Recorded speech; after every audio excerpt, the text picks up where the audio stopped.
Assalamualaikum warahmatullahi wabarakatuh. Pada kesempatan kali ini kami akan mempresentasikan hasil laporan analisis tata kelola sistem informasi perusahaan logistik digital berdasarkan kerangka COVID 2019. Dan sebelumnya kami akan memperkenalkan diri kami terlebih dahulu. Perkenalkan, nama saya Ferry Gunawan dengan NIM 2023 53112. Dan saya Zurufana Firdausi Nuzula dengan NIM 2023 53051.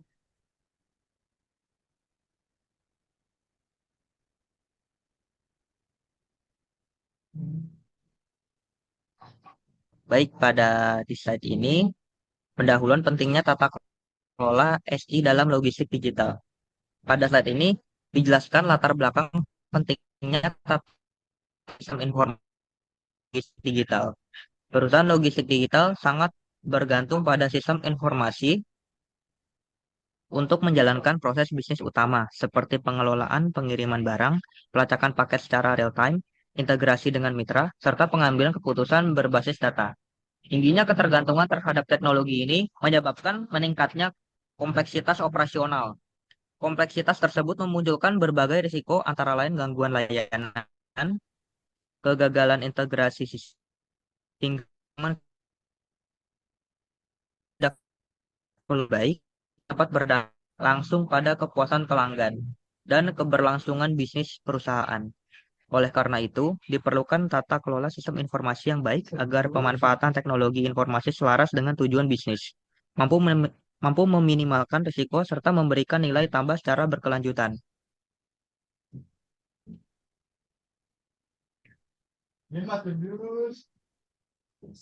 Tujuan utama dari pengembangan aplikasi audit ini adalah menyediakan alat bantu audit yang interaktif untuk mengukur tingkat kematangan sistem informasi, mendokumentasi hasil audit, menampilkan visualisasi data, serta memberikan rekomendasi perbaikan berdasarkan hasil evaluasi setiap domain COVID. Dengan ruang lingkup tersebut, diharapkan audit dapat memberikan gambaran menyeluruh mengenai kondisi tata kelola sistem informasi pada perusahaan logistik digital.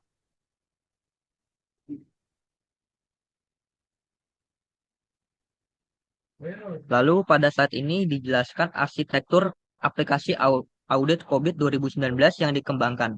Aplikasi dibangun menggunakan framework Streamlit dengan pendekatan arsitektur modular agar mudah dikembangkan dan dipelihara. Teknologi utama yang digunakan meliputi Python untuk pengelolaan data serta Plotly untuk visualisasi hasil audit. Arsitektur aplikasi terdiri dari tiga modul utama. Pertama, modul utama app.p yang berfungsi sebagai pusat kendali aplikasi termasuk konfigurasi halaman dan inisialisasi session state untuk menyimpan hasil audit. Kedua, modul page yang berisi halaman audit untuk setiap domain COVID, yaitu IDM, APO, BAI, DSS, dan MEA, serta modul pelaporan.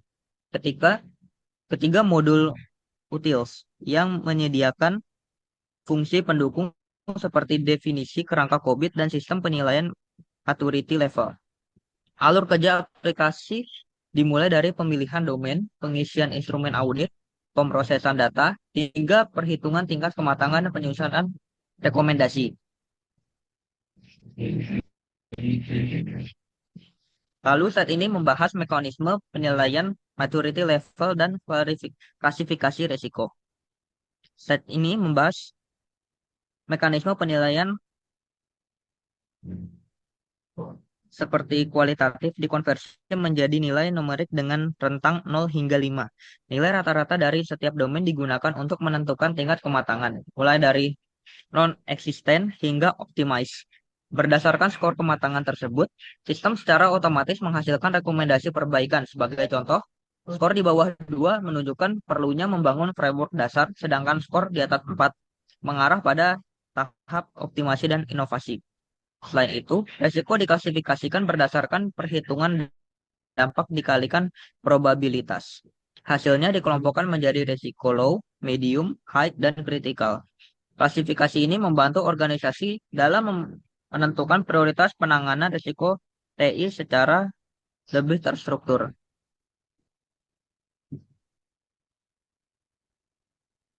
Lalu pada saat ini dibahas implementasi domain APO, Align, Plan, Organize. yang berfokus pada penyelarasan strategi TI dengan tujuan bisnis serta pengelolaan sumber daya TI. Dalam konteks perusahaan logistik digital, domain APO sangat penting untuk memastikan bahwa strategi TI mendukung efisiensi dan keamanan operasional. Dua proses utama yang dievaluasi adalah APO 13 Manage Security dan APO 08 Manage Relationships. APO 13 menilai efektivitas pengelolaan keamanan informasi termasuk penerapan autentifikasi multifaktor, enkripsi data, dan audit trail. Hasil evaluasi menunjukkan bahwa beberapa kontrol telah ditetapkan, namun masih terdapat kekurangan seperti belum tersedianya disaster recovery plan. Sementara itu, APO 08 berfokus pada pengelolaan hubungan dengan mitra eksternal, termasuk integrasi API dengan tingkat ketersediaan yang tinggi.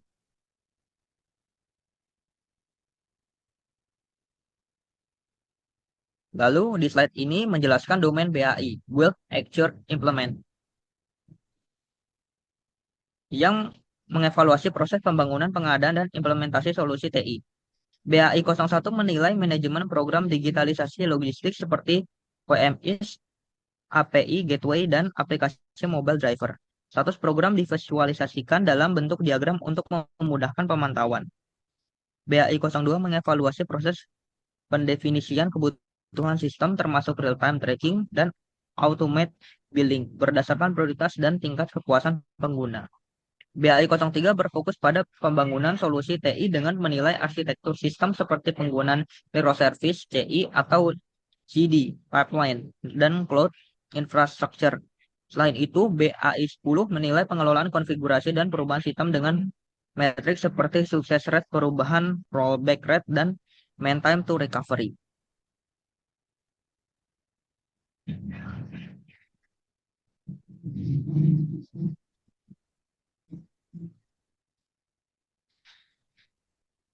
Lalu di saat ini membahas domain DSS, Deliver Service Support, yang berfokus pada operasional harian dan dukungan layanan. DSS 01 menunjukkan tingkat ketersediaan sistem logistik yang sangat tinggi, yaitu 99% yang mencerminkan pemenuhan SLA. DSS 02 mengukur efektivitas penanganan insiden melalui MTTR rata-rata selama 4 jam. Selain itu, DSS 04 menilai tingkat implementasi bisnis continuity plan yang mencapai 80% serta DSS 06 yang menunjukkan kualitas data sistem logistik sebesar 95%. Secara keseluruhan, domain DSS menggambarkan keandalan operasional sistem logistik digital dalam mendukung layanan bisnis.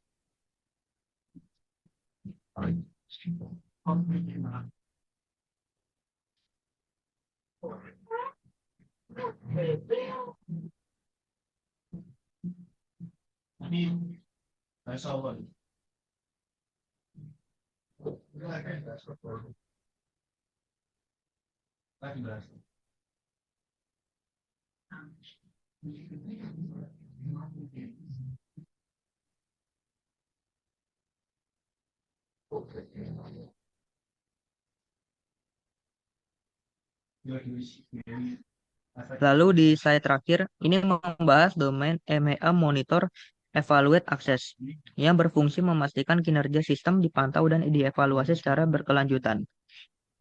MEA 01 memantau KPI kinerja sistem seperti sistem uptime dan mencapai target organisasi. MEA 02 mengevaluasi efektivitas pengendalian internal sistem informasi dan menunjukkan status pengendalian yang efektif. MEA 03 memastikan kepatuhan terhadap regulasi eksternal seperti UU ITE dan standar keamanan informasi yang ditampilkan dalam bentuk persentase kepatuhan. Terakhir, MEA 04 menilai aktivitas assurance melalui audit internal dan eksternal dengan memanfaatkan riwayat audit dan status temuan sebagai dasar penilaian independen. Selanjutnya ada program Python yang akan dijelaskan oleh Mbak Firda. Baik, ini adalah tampilan utama halaman audit sistem informasi perusahaan logistik digital.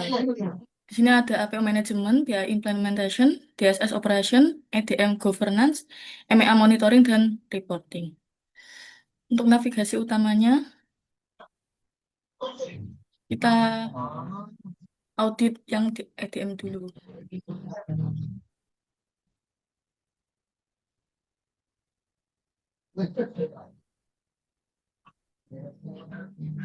Kita bikin inisial. Yang rating kedua kita bikin RPA tabel. Rating ketiga kita bikin optimize. Dan yang terakhir kita bikin define. Lalu kita simpan.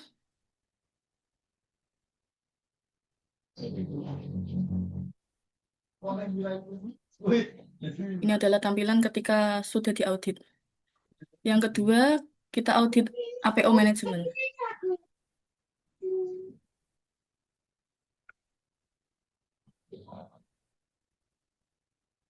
Kita bikin JNT Express aja. Dan ini kita bikin 9. Lalu kita tampilkan. Dan ini penilaian maturity level APO. Dan yang ketiga, BI implementation.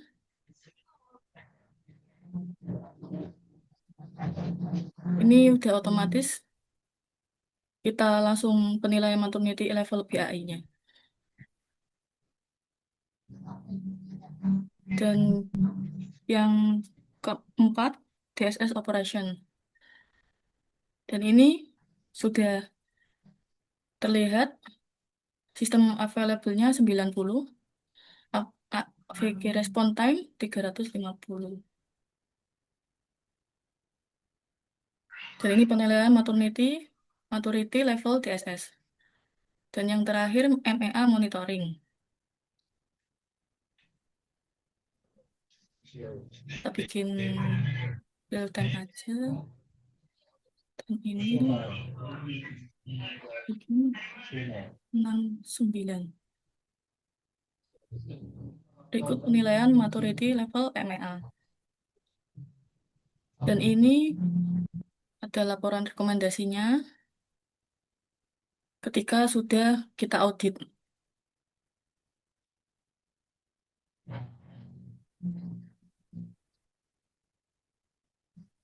Ketika sudah, kita lihat bagian halaman utamanya.